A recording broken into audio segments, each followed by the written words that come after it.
What is going on? It is Alex coming back at you with another video, and today we are going to be breaking down Field Yates' first mock draft and continuing it for a second round. Yes, it is mock the mock, then what? If you are new, feel free to like, comment, and subscribe. Below my face is my board. Below that are all the great ways to get involved with the community, as well as take advantage of our two sponsors, which is going to be Olipop as well as UnderDog Fantasy. So feel free to go use those codes, help your boy out, make some money, lose some money. I lost money. So it's always grateful when you guys help me get money. Let's get into this. Let's have fun. So, yes, we did just breach 10K. Awesome. Thank you guys so much for that. Just dropped my Bears Ultimate Draft Guide, which received some great feedback on. Obviously, it looks like the series is being received very well. Views, I already know, are just not going to be great on that type of series, especially for the amount of hours put into it. But I know y'all appreciate it. I love y'all. And it's just a great switch up because doing mock draft content's really fun. But I also need to give y'all a little bit more than that because we're not just a mock draft show. We're Hail Mary Sports, right? So we'll be doing that for every single team. But your feedback did allow me to realize I need to have a cut section because that helps out with who I draft, etc. So feel free to check that out and give me some good feedback on that. Let's get right into this, though, because it's going to be an extensive video. Yes, we're going to review this as well as end up going and continuing it. It is Valentine's Day, so happy Valentine's Day for those of y'all like myself who actually do have to end up going out and getting drinks that have pink shit on them. But for those of y'all who do not, one, your wallet thanks you. Second, just have a good gym day. It's good motivation. Go lift. Let's have fun. So starting off the mock draft, we have the Bears going Caleb Williams, quarterback out of USC. Obviously, they're going to be trading Justin Fields. Right now, he is at a minus 125 odds to go to the Pittsburgh Steelers, which is, pretty damn high. I would be very much open to it as a Steelers fan, but I've already seen what happens in this mock. Doesn't look like that's the place he's going to go. So keep that in mind. But Caleb Williams is a massive upgrade, in my opinion, because of the fact that you do have more of an exponential growth curve in terms of time. And I love Justin Fields with all my heart. I am a Justin Fields guy. But I also understand that there are many factors that Caleb Williams provides that Justin really hasn't yet. But doesn't mean he can't. And my Steelers most likely will be the team to profit from it, but not in this situation. But Caleb Williams is the quarterback of the Chicago Bears. At pick number 2, the Washington Commanders go with Jayden Daniels, quarterback out of LSU. I think his mobility is a massive plus for Cliff Kingsbury. That is a massive tongue twister. But, he is just super dynamic. He has the escapability of Lamar Jackson almost. It really does feel different than a lot of quarterbacks I've seen before with their escapability. So I love that. Middle field processing really needs to improve, but he's somebody who's tweaked his mechanics over the past couple of years to become one of the more accurate passers from being literally the least accurate passer in college. So big fan of that progression path for him. He's my number 2 quarterback and will continue to be so. Of course, the Patriots then end up getting Drake Maye here at pick 3. He's a phenomenal project. And he's also a really good prospect, but it's a great project to have. And the Patriots have time. They have patience, and they have lower expectations right out the gate, which is perfect for Drake Maye, who is going to need a little bit of time to get consistent, but I do have a lot of faith that he can develop into a very, very good player. Cardinals then select Marvin Harrison Jr. If he's here at 4, it is the selection. Otherwise, I think they should trade out. At pick number 5, the Los Angeles Chargers go Joe Alt. They're going to be addressing the run game. A lot of people do believe that Harbaugh is going to attempt to go and boost that offensive line.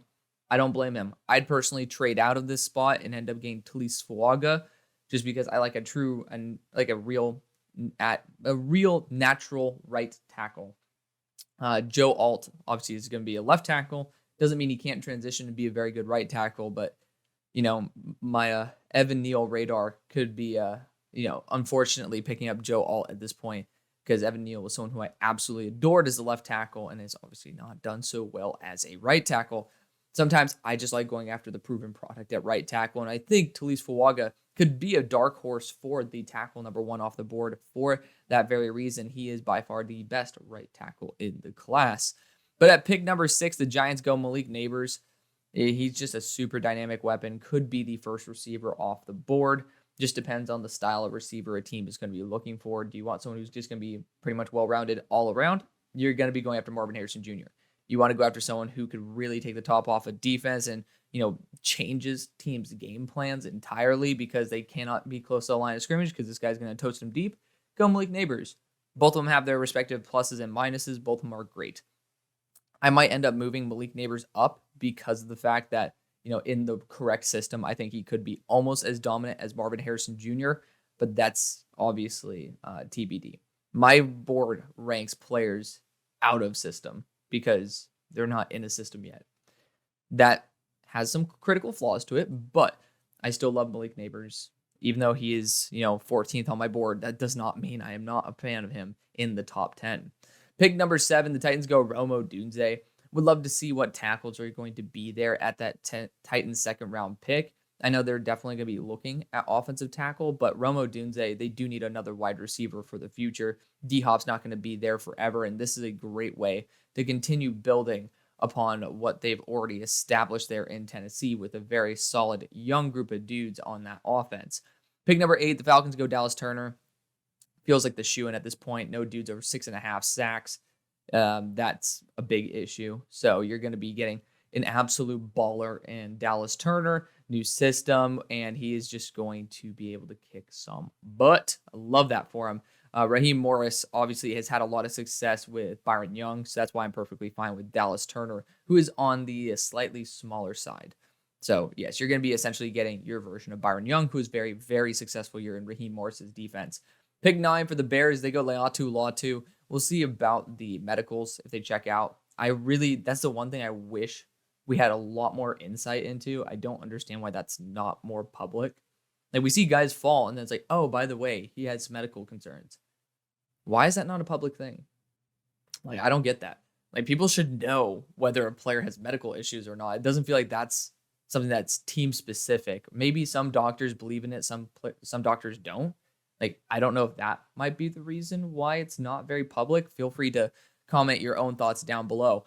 But, Leatu Latu, talent-wise, certainly is up there. I think he needs to generate a little bit more power from the lower body. I think his upper arms are extremely powerful. I love his upper body strength. Arms a little bit short, but, he does use it very, very well. I just really need him because he has a big lower body. I just need that to be a little bit more powerful because it's very dynamic, very good ankle flexion. The dude can bend, but he doesn't have the exact consistent push that I'd be looking for, especially from a man of his size. It was quite surprising, but if medicals check out, if he develops a little bit more with that lower body power, which I think he will, he could be an absolute asset there across from Montez Sweat. At pick 10 for the New York Jets, you got Olu Fashanu, tackle out of Penn State. I heard that the Jets might be going towards free agency to get a day one tackle. We'll see who that is. Maybe it's Jonah Williams, because obviously you can get him probably for relatively cheap on a shorter term contract. Dude's not been the best thing since sliced bread, but I still would invest in Olu Fashanu personally. It is what it is. We'll see what happens. I think Talise Fuaga would be a great choice as well. It just depends on what you're in the mood for, whether it's a right or a left tackle. At pick 11, we got the Vikings going Jared Verse, top 3 edge rushers coming off the roster. That's a big oof. I actually went on one of my buddy's shows. I think it's One Bar. I know that he goes by One Bar. It's like One Bar in Lang. I'm forgetting the other buddy's name, so apologies about that one, my friend. But I don't know how to say it. I know what it looks like. It's like Langpiss. So you guys will be able to find it. Literally, you look up One Bar and it will pop up. So shout out to that show. But we just talked about this yesterday. And we talked about first round picks for the Minnesota Vikings. Edge rusher, Jared Verse is like the ideal prospect. Dallas Turner, the ideal prospect. Leatu Latu, an ideal prospect. So the top 3 edge rushers, and I include Braylon Trice in there, but Braylon Trice is subject for reevaluation. I really love him, but I do need to see how he'd work in other systems because I do think he might be a little too pigeonholed into a specific scheme. But Jared Verse, I think, is the best option for the team, and then Dallas Turner right after that. When you lose 3 of your top edge rushers, it's just a big oof. I don't think they've selected an edge rusher in the first round since 2005, but that doesn't mean that you have to continue that trend. All trends eventually end, and I think this year it very well might. The Broncos then draft J.J. McCarthy, quarterback out of Michigan. Mission. So essentially, he's saying that Russell Wilson will not be a Bronco in 2024. There's a lot of love for J.J. McCarthy because of the tools. I think the emergence of Jordan Love has boosted the value of J.J. McCarthy. Now, I think those expectations are a little bit tapered because you see what Trey Lance has become, who was also a toolsy guy. I think J.J. McCarthy has a bit more work ethic than Trey Lance did. I'm not going to have this be a Trey Lance rant session, but y'all know I've never been really a fan of Trey. And especially since he come into the league, seeing him at a strip club on nights off, yes, guys get to do whatever the hell they want. And I also have the right to say whatever I want in terms of what I want from my quarterback. I think J.J. McCarthy has better work ethic. And at the end of the day, if you have the tools, the work ethic really is the differentiator between a success and a failure, because guys who need to develop need to work to develop. And I think JJ could be a massive success. I just don't think he's a day one guy. And I think that's the common misconception. I don't like him in the first round, in like the earlier parts of the first round. I like him being a late first. I have him at 64 on my board. But I think that's perfectly fine for a late first trade. I think he needs a bit more development, and that's okay. He just needs to go to a team that has patience. And whether that's going to be Minnesota, whether it's going to be Denver, whether that's going to be even, God forbid, the Steelers. Like, he's going to be successful because of the fact that he has really good work ethic.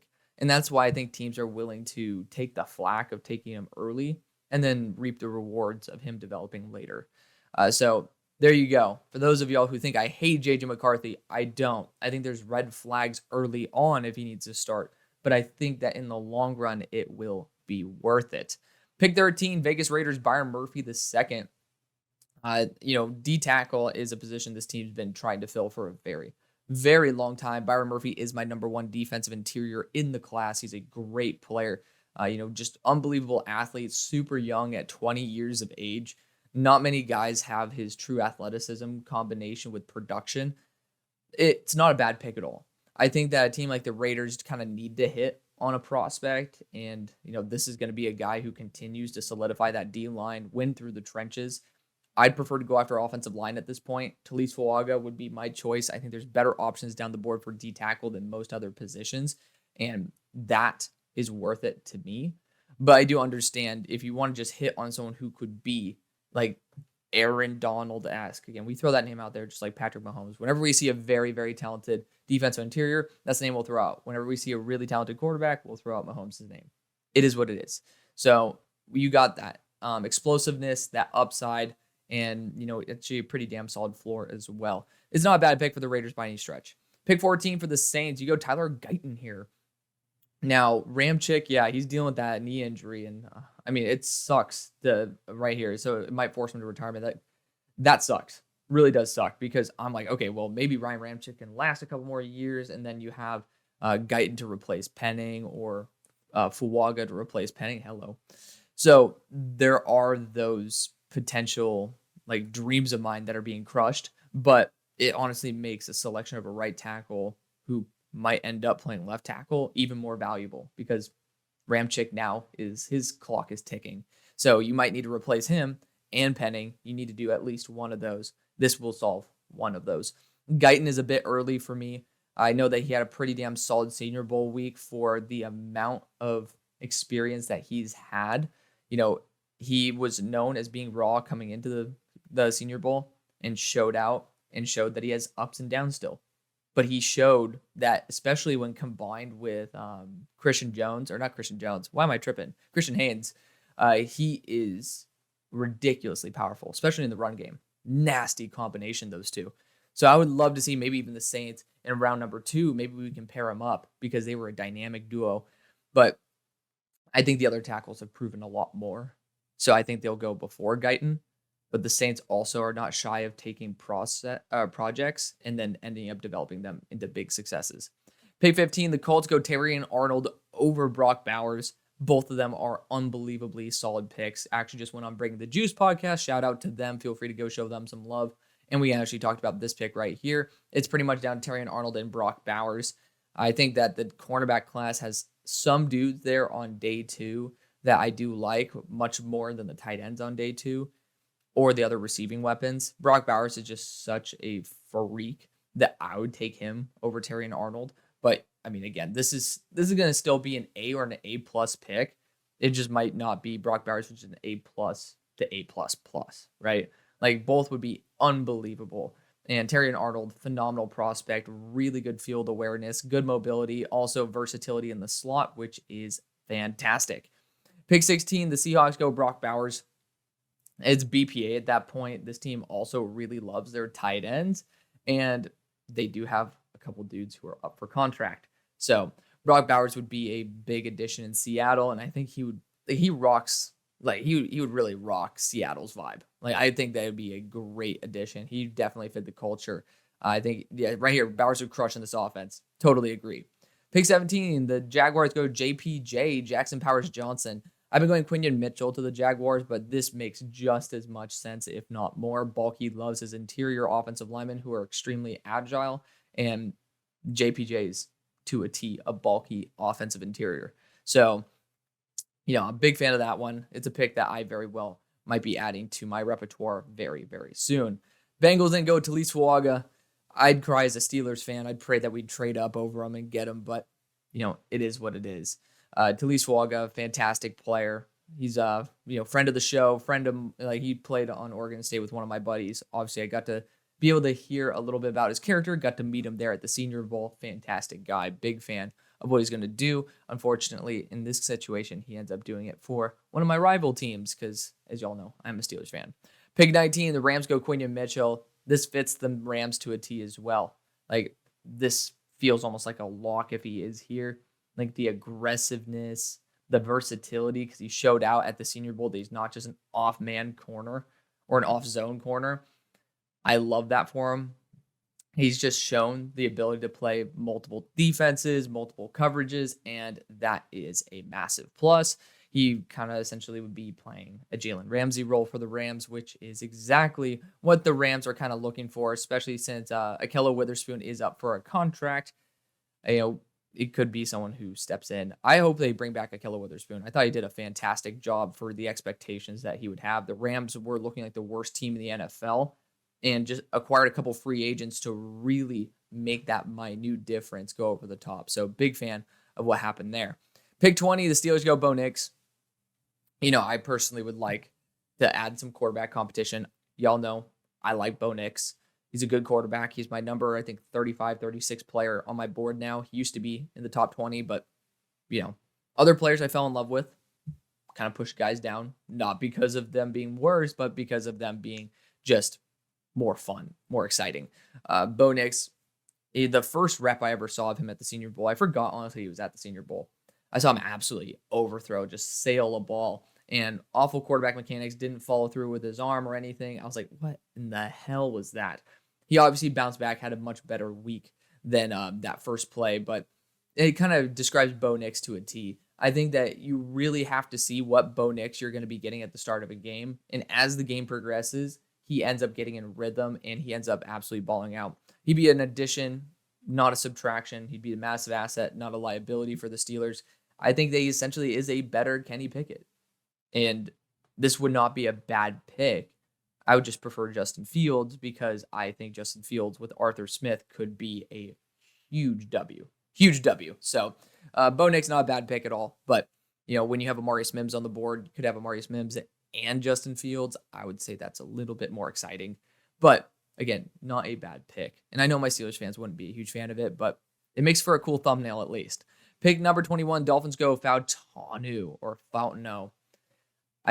I honestly should have paid more attention to the name or how people pronounce their names this year, but Troy Fautanu, that's how I'm going to say it for the time being.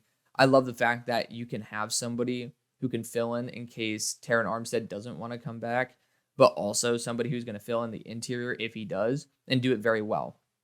Now, versatility should not go unnoticed. I would prefer to go after a true tackle that, should be a tackle and just have him play guard maybe to get comfortable in the NFL, Amarius Mims, and then have him develop. But y'all know how much I love Amarius Mims, and that's why I'm saying that.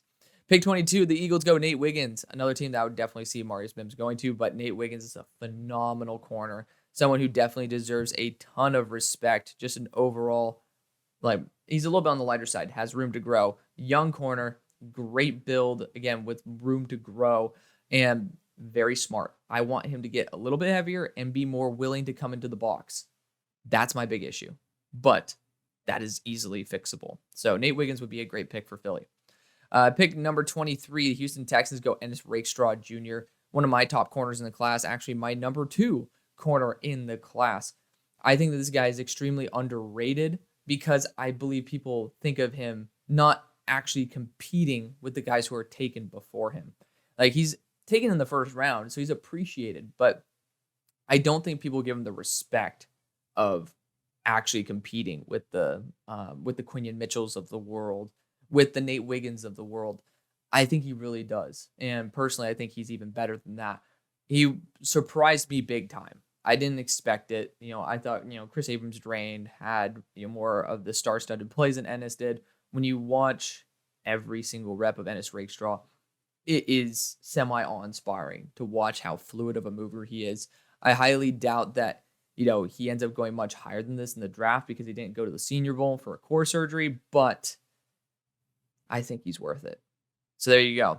Cowboys then take the first linebacker off the board, Edgerrin Cooper. So I don't really love this because you're essentially talking about him being an actual pure linebacker in the Zimmer system. Edgerrin Cooper belongs solely on the line of scrimmage, essentially. And, you have pass rush upside right here. I know that we could see Zimmer end up using Edgerrin Cooper almost like a Fangio system linebacker, but Edgerrin Cooper needs to be in Vic Fangio's defense. I am going to will it until I can't. Edgerrin Cooper, super, super athletic. He has the versatility to be in coverage, but the difference in play between when he's on the line of scrimmage and off is mind-blowing. And this guy deserves to be a first-round pick if he is going to be in a Fangio system as an on-the-line of scrimmage linebacker. If he has any reps off the line of scrimmage, I don't think that he provides the same value. So I don't know the exact system or the exact role Edgerrin Cooper would fully play here, but my God, does he have potential to be a freaking monster? The question is, which system is Edgerrin Cooper going to go to as to whether he's going to be great or end up being a great what-if story.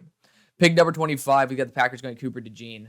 Thanks for all the privacy policy rights. Thank you, Disney. But Cooper DeJean, phenomenal player for the Packers. Honestly, best player available. Broke his leg in November, which sucks, but that's the only reason that he is here. He can literally play every single position on planet Earth, which is great. Pick 26, Buccaneers, Graham Barton. My dream pick, honestly, for the Packers in round 2, but they end up getting him here in round 1. The tackle, who was originally brought to Duke as a center, who also can play guard. That is literally everything that you can ever ask for if you are a Buccaneers fan. At pick 27, we got the Cardinals going J.C. Latham. Kicking Paris Johnson back to left tackle is a big plus. J.C. Latham's a great player. You're going to be getting an A-plus grade on this draft so far. Brian Thomas also goes to the Buffalo Bills, the pick I've made several times, so you already know I am in full appreciation of it. We got pick 29 with the Lions going Darius Robinson. Now, this one's a little bit more intriguing for me. I don't know if I fully support this one. You're essentially going to have to kick him to the interior of the defensive line at 286. I don't know, because I just don't really trust him to. I don't know if he's going to play the role that I think we want him to as just Aiden Hutchinson's partner in crime. He at 286 would essentially be what they would want Kalijah Cansey to have been if they ended up drafting him last year, because that's what we all want, a gap penetrating guy who could pretty much blow up from the interior while Aiden Hutchinson feasts on the outside. Darius Robinson's a great player. And if you can end up adding, because I know Aiden Hutchinson's listed as a rush linebacker right now, if you can end up adding in that Sam linebacker role again, because right now, according to our lads, you guys just don't have it, that would be a big plus. If you can add that Sam in, then, somehow have a 286-pound player in Darius Robinson play a Sam linebacker, I'm in support. But that's just a big ask. I'd prefer to test that theory out with someone who's a little bit on the lighter side, like Chop Robinson, who has an equally high ceiling, but maybe a different path to success than Darius. Pick 30, we got Baltimore Ravens going Kamari Lassiter. He's a little too light for my liking. He probably would be a flex safety for this team, and I think that's fine. You can find multiple holes for him to fill, but the Ravens have a lot of soul searching to do. I would not go after a 180-pound cornerback when there's just so much turmoil, especially in the AFC North. Pick 31, the Niners go Amarius Mims, tackle out of Georgia. Best pick you can ever ask for. I literally told RJ, who is y'all's scouting director, to move up in the draft for Amarius Mims. So maybe he might not have to, and they'll still get him. Pick 32, the Chiefs get A.D. Mitchell. I think Troy Franklin's a little bit better of a fit, but I honestly do not care. Both of those guys are phenomenal, fluid route runners who will be replacing MVS. My boy Rashee Rice, pony up SMU, has been doing an excellent job. I love the fit of him in this offense, so big fan of that. And then you get to pair him up with A.D. Mitchell. That'd be a very nice 1-2 punch. So that's going to be the draft part for Field.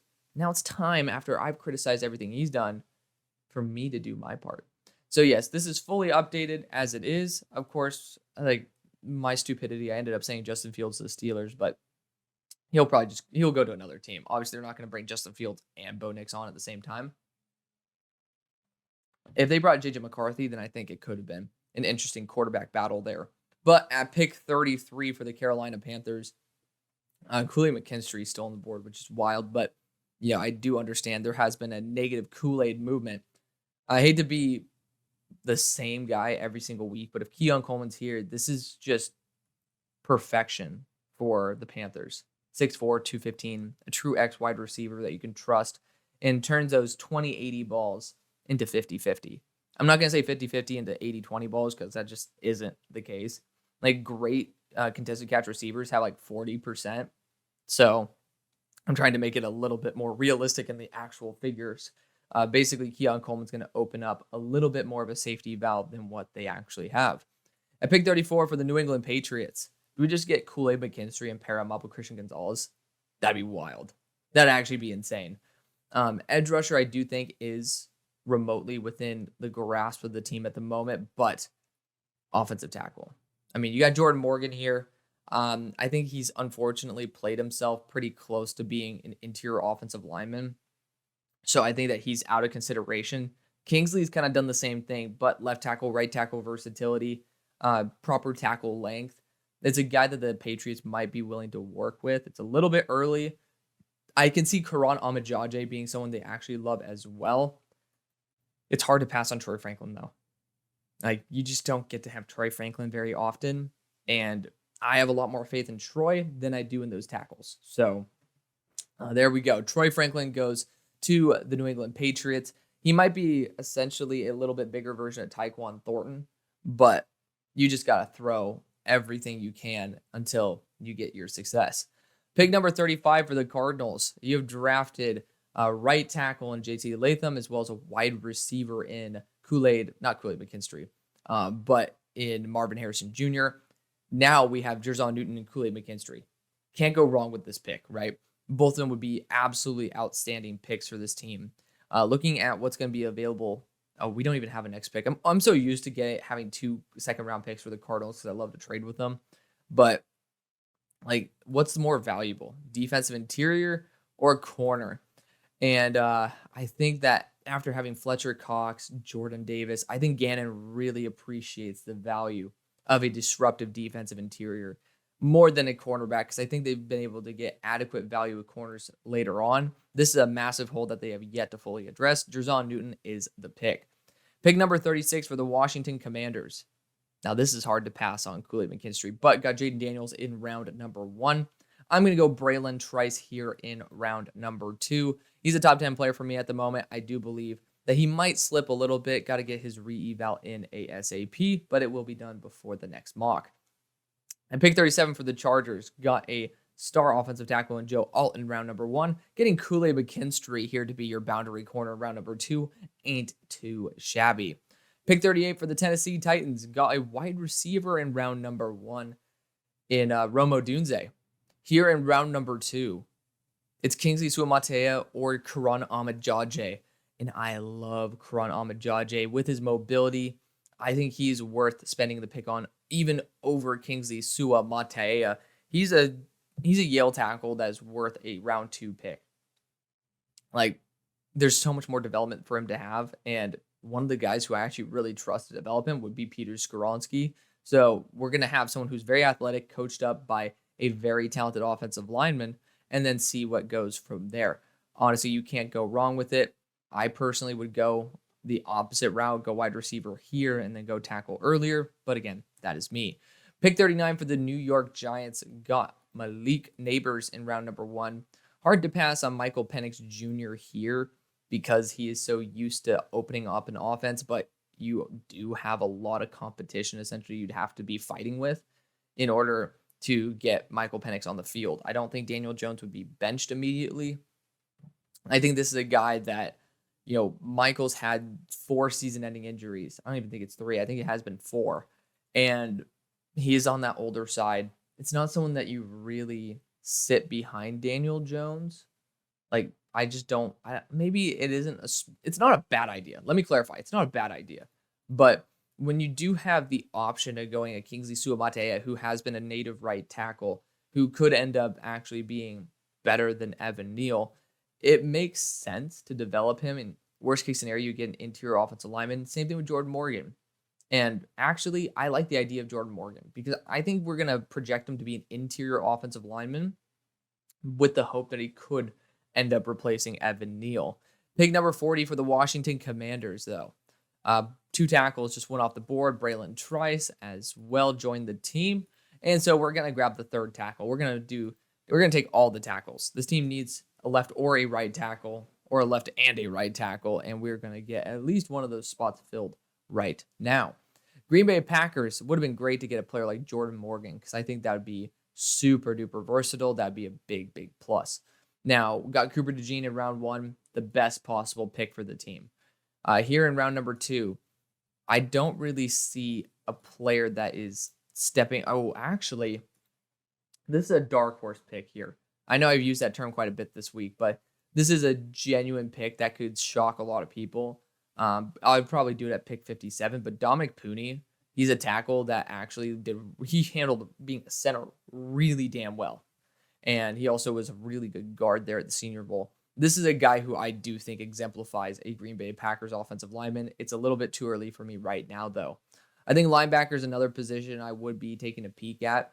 This team has not been consistently healthy in that linebacking core, so I do think it is in the realm of possibility. I would also look at Cam Kitchens. Multiple safeties are, potentially going to need to be replaced. So not a bad idea. But actually, I want to take a peek at Renardo Green here. He's going to be the next corner to come off the board. I am a huge fan of Renardo Green.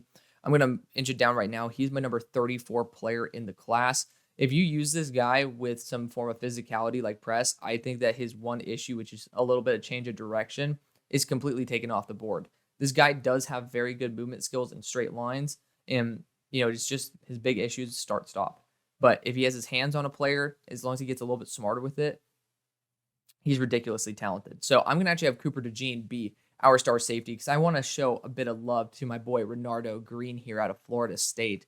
He's just a little bit under 190 pounds. He's just a really, really solid athlete who has unbelievable IQ. This is essentially your value version of Nate Wiggins, and I love that. I really do. At pick 42 for the Vikings, Michael Penix is here. It's pretty obvious if we went after Jared Verse in round 1, we should go after Michael Penix here in round 2. The quarterback situation is certainly unknown, so this is a great way to get proper value. Pick 43 for the Falcons. Didn't end up getting our boy Michael Penix here, but got an edge rusher in round number 1 to be essentially the Byron Young and Raheem Morris's system. So I think we need to go after a wide receiver. The question is, do we want to go after Xavier Legette or Ladd McConkey? I love the idea of Ladd complementing the receiving weapon that they already have in Drake London as well as Kyle Pitts. And I think this is a home run hit. I need to find ways to get Ladd taken earlier because I think he will. And this is an exact landing spot. You keep him in Georgia. I think, again, he is that build because you only have one wide receiver left on the roster. He has that build that you really love to have as a complement to a little bit more of a larger target there in Drake London. Pick 44 for the Vegas Raiders took a defensive interior in round number 1. Do we just get another one right here in T'Vondre Sweat and say screw it? That'd be hilarious. In my opinion, if you just end up getting T'Vondre and Byron Murphy again, that would be a low-key comedic gold. So definitely it actually isn't an awful idea, but defensive back does matter. And, oh man, I keep forgetting that the defensive backs really do fall off. I just haven't been a big fan of TJ Tampa. Personally, I do believe that Renardo Green is what people think TJ Tampa is. Of course, TBD on TJ Tampa. I really didn't appreciate the tape that I saw of him the way I really wanted to, and that's why I'm a little bit lower on him. Other positions of note, I do think interior offensive line wouldn't be a bad position to upgrade. You got Christian Haynes here. I don't think that would be necessarily viewed as a bad selection. I also think linebacker could be upgraded, but this doesn't feel like the team to do that at the moment. Could look at safety for sure. You got Kalen Bullock there. You got Cam Kinchins. There's good positions to go. There's good positions to target. Tackle-wise, you do have Patrick Paul here. I actually really like Dominic Pooney, though. It's a little bit early for him, but showing that versatility and the ability to stand up to top-tier talent at positions you're uncomfortable with does deserve a bit of props. So we're going to be going to hit him a little bit earlier than I usually do. At pick number 45 for the Saints, I actually might go back-to-back offensive tackles for this team. You just unfortunately might lose both tackles, and you'll be developing a right tackle in Guyton, and then you can actually get a day one starter in Patrick Paul at left. I'm going to test this theory out because that's the glory of having mock the mock then what, because it's not actually my mock draft, and it allows me to get some good feedback from y'all as to what you like to see. Pick number 46 for the Indianapolis Colts took a DB in Terrion Arnold in round number 1. I think this team does need an alpha in terms of their edge rushing core as well. I actually love Chop Robinson's value at this point. It is a little bit ludicrous that he is available, but I also love Jonah Ellis and Chris Braswell equally. Chop Robinson doesn't exactly bring the physical profile that matches the other edges that Ballard has taken. Feel free to correct me if I am wrong, but off the top of my head, doesn't really feel very similar to the edge rushers that you have taken. But it might be time for a change because he does need to develop a lot more. Just overall a great player as well. You're just essentially selecting best player available. And so I'm going to go Chop Robinson here. You're going to get your corner as well as your star edge rusher. Yes, I could have went wide receiver, but I always go after a receiving weapon. I like testing new theories out. This is one of them. Pick 47 for the New York Giants. We have already targeted Jordan Morgan, offensive lineman, as well as our beloved wide receiver Malik Neighbors. I think edge rusher is another position where Chop Robinson would have been great at this point. But we definitely need to add in one more guy to the mix. KT cannot just be the guy and the only guy. So I'm going to go Chris Braswell here. Didn't have an exciting week there in Mobile, but he's just more consistently solid than anything, and I think that's going to be a very valued trait. At pick 48 for the Jaguars, took their star interior offensive lineman there in the first round in JPJ, Jackson Powers Johnson. Here, when looking at the corners, could end up going after TJ Tampa. He does have that physicality that matches with what Bulky usually looks for. You could also end up targeting, I would not say, at the edge rushing group, I don't think anybody except Marshawn Nealand really provides that physical profile that he's looking for. So out of realism, I'm going to be going TJ Tampa here. It just feels like a guy that Bulky would really trust as a corner with that right size, that right physicality, and he would be a pretty damn good complement there to, why am I forgetting his name off the top of my head? I want to say DeAndre Baker so badly, but we all know Tyson Campbell. There we go. Pick number 49 for the Bengals. Ended up going after a tackle in round number 1. Chris Jenkins is here. Same thing with T'Vondre Sweat. T'Vondre doesn't fit the profile that I'd be looking for. But Chris Jenkins is here, and I love to change things up. Tight end is available, but I'm not going to let that happen. We're going Chris Jenkins, defensive interior out of Michigan. Pick 50 for the Philadelphia Eagles. So we have already drafted Nate Wiggins, corner out of Clemson. For this selection, Lad McConkey's also already gone. Same thing with Edgerrin Cooper. That hurts. That really hurts. Looking at the linebackers that Fangio has had in recent memory, all of them were 230 or sub 230. Don't think that Junior Colson's going to be the style of player that they necessarily target.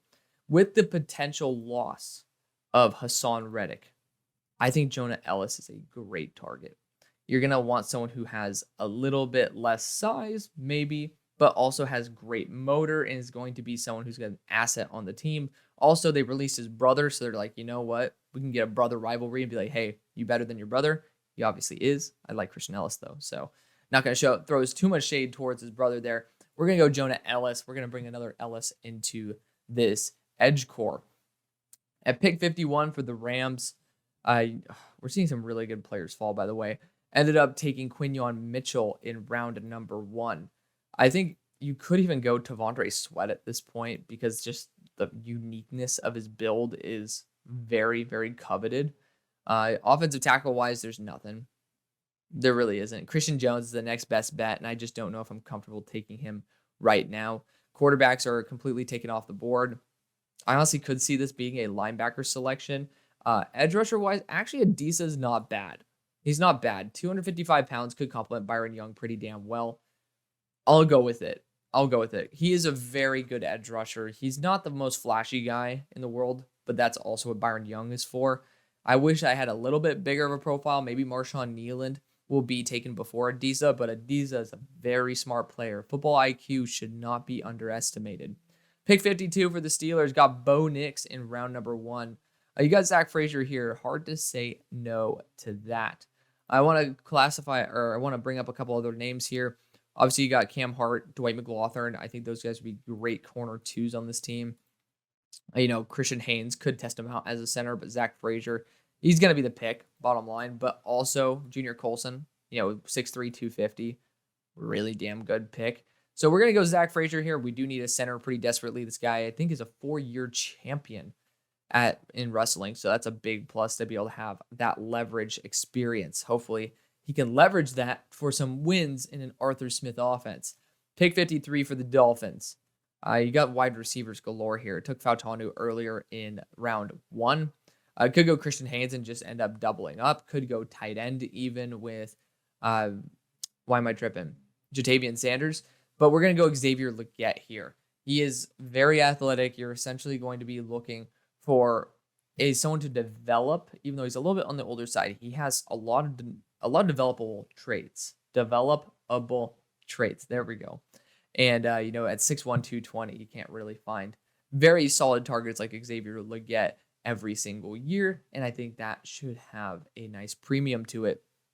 At pick 54 for the Eagles, honestly, could have went after T'Vondre Sweat there as well. Probably would have been the better pick in retrospect, but still a very solid pick there. But for the Eagles, we have drafted defensive back as well as an edge rusher. Pretty cool, but I don't think any other linebackers really fit the profile what I'd be looking for the Eagles. Offensive tackle-wise, Christian Jones is here, but I just don't think that's worth it. So we're actually going to go Jalen Polk, 6'2", 204 pounds, has been the wide receiver 3 of Washington for a hot minute now. So he is comfortable being in that third wide receiver role, but has the explosiveness that you're going to be looking for. Great after the catch as well. And I think he'd be a valued addition, especially if AJ eventually wants to move on. He actually could end up stepping up as a wide receiver 1. Pick 55 for the Browns. Always go after Tez Walker. I am going to instead grab some extra beef on the interior. We already got Siaki Ika. We're going to get the player that actually is as good. Well, that doesn't really make much sense. They have 2 guys who are like 340 pounds.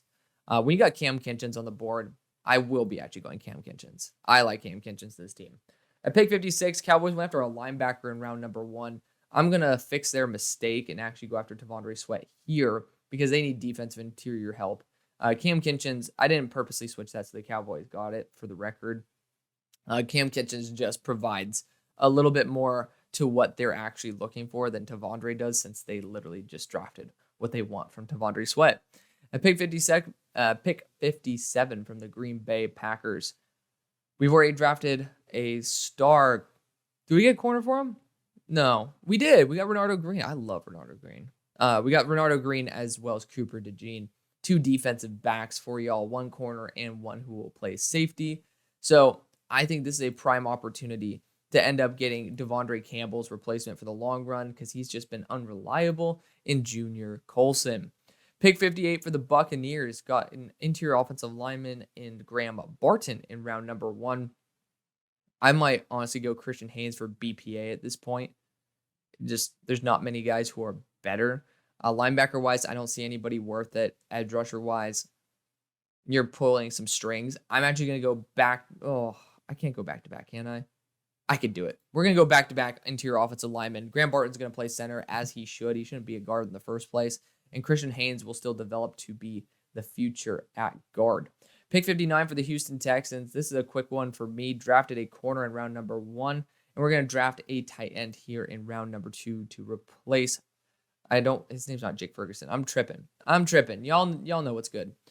Pick 60 for the Buffalo Bills. Drafted a wide receiver in Brian Thomas Jr. in round number 1. Here we're going to draft Kalen Bullock, superstar upside, 6'3", 190 safety out of USC. He is my safety 1, but I can also easily see how other safeties can easily pass him. Kalen Bullock's just a little bit more my speed. Pick number 61 for the Lions. We ended up drafting Darius Robinson in round number 1. I think that this is the prime opportunity to go after a corner here in round number 2, and it's going to be the next team that I drop in Ultimate Draft Guide on, but we're going to go Dwight McLaughlin, boundary corner out of Arkansas. I'm hoping that he is one of those guys who surprises and pops up much earlier than expected. Pick 62 for the Ravens, drafted Kamari Lassiter in round number 1. They're going to get Jermaine Burton here to replace Odell Beckham Jr. 6 foot, 200 pounds, fluid mover, aggressive. He's just the ultimate package. He's been a top 32 player for me since the beginning of the year and is going to continue to be so. Pick 63 for the Niners. Got Amarius Mims in round number 1. They're going to be going after Cam Hart here in round number 2. Great week at the Senior Bowl. Somebody who I can continue seeing sneaking up into these round 2s. And lastly, at pick 64 for the Kansas City Chiefs, went after wide receiver in A.D. Mitchell in round number 1, which is phenomenal. Somebody is a cool guy out there revving his engine. We are going to be looking at defensive interior. I actually really love Leonard Taylor or Ruka Rojo to this team.